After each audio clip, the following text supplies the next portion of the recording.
சுடர் நேயர்களுக்கு வணக்கம். எங்கே செல்வது கதரும் பாலஸ்தீன மக்கள்.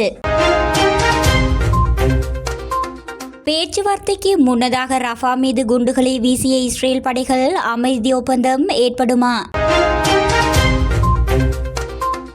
வாடகை தகராறை தடுக்க முயன்ற இந்திய மாணவர் ஆஸ்திரேலியாவில் படுகொலை, சக மாணவர்கள் வெறிச்செயல். மாலை தீவிலிருந்து திருப்பி அனுப்பப்பட்ட இந்திய படையினர். திடீரென இடிந்து விழுந்த 5 மாடி கட்டடம், இடிபாடுகளுக்குள் சிக்கிய 55 பேர். இனி தொடர்வன விரிவான செய்திகள்.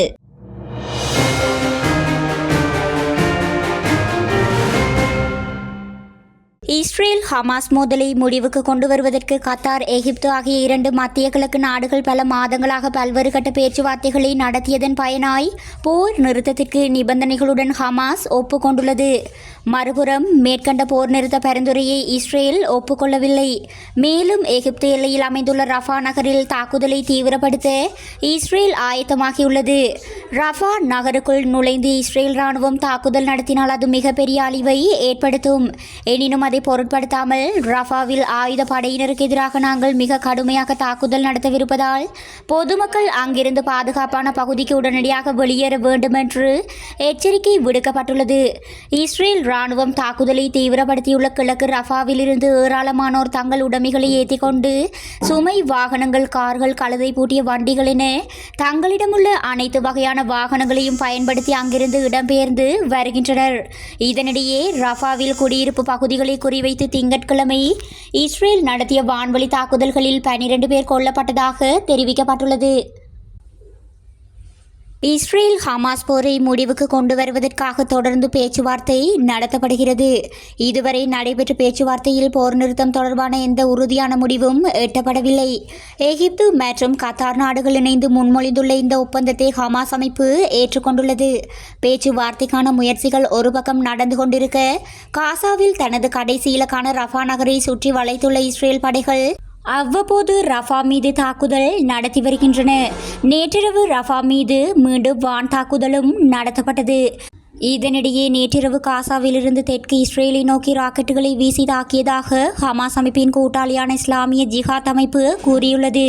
இரு தரப்புக்கும் அமைதி ஒப்பந்தம் ஏற்படாத பட்சத்தில் ரஃபா நகருக்குள் இஸ்ரேல் தாக்குதல் நடத்தினால் பொதுமக்கள் மேலும் துன்பங்களை அனுபவிப்பார்கள் என்றும் இறப்பு எண்ணிக்கை அதிகரிக்கும் என்றும் சர்வதேச அமைப்புகள் எச்சரிக்கை செய்துள்ளமையும் குறிப்பிடத்தக்கது. ஆஸ்திரேலியாவின் மெல்போர்ன் நகரில் எம்டெக் படித்து வந்தவர் நவ்ஜித் சந்து. இந்தியாவைச் சேர்ந்தவரான சந்து வாடகை தகராறில் ஈடுபட்ட இந்திய மாணவர்களை தடுக்க முற்பட்ட போது நடந்த தாக்குதலில் பலியானார். அப்போது சக இந்திய மாணவர்கள் வாடகை கொடுப்பதில் ஏற்பட்ட தகராறில் ஈடுபட்டு கொண்டிருந்தனர். இதனால் சந்து சண்டை போட்டவர்களை தடுத்து நிறுத்த முயன்றுள்ளார். சந்து வருகிற ஜூலையில் குடும்பத்தினரை பார்க்க இருந்த நிலையில் இந்த துயர சம்பவம் இடம்பெற்றுள்ளது. 1.5 வருட பணிக்கான விசா ஆஸ்திரேலியாவுக்கு சந்து சென்றிருக்கின்றார்.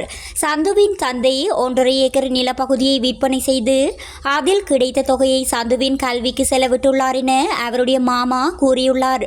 இந்த தாக்குதலில் ஈடுபட்டவர்கள் ஹரியானாவின் கர்னால் பகுதியைச் சேர்ந்தவர்கள் ஆவர். குறித்த இந்த சம்பவத்தில் படுகாயமடைந்த மற்றொரு மாணவர் சிகிச்சைக்கு கொண்டு செல்லப்பட்டுள்ளார். மாலைதீவில் நிலை கொண்டிருந்த 51 இந்திய படை வீரர்களும் திருப்பி அனுப்பப்பட்டுள்ளதாக மாலைதீவு அரசாங்கம் அறிவித்துள்ளது.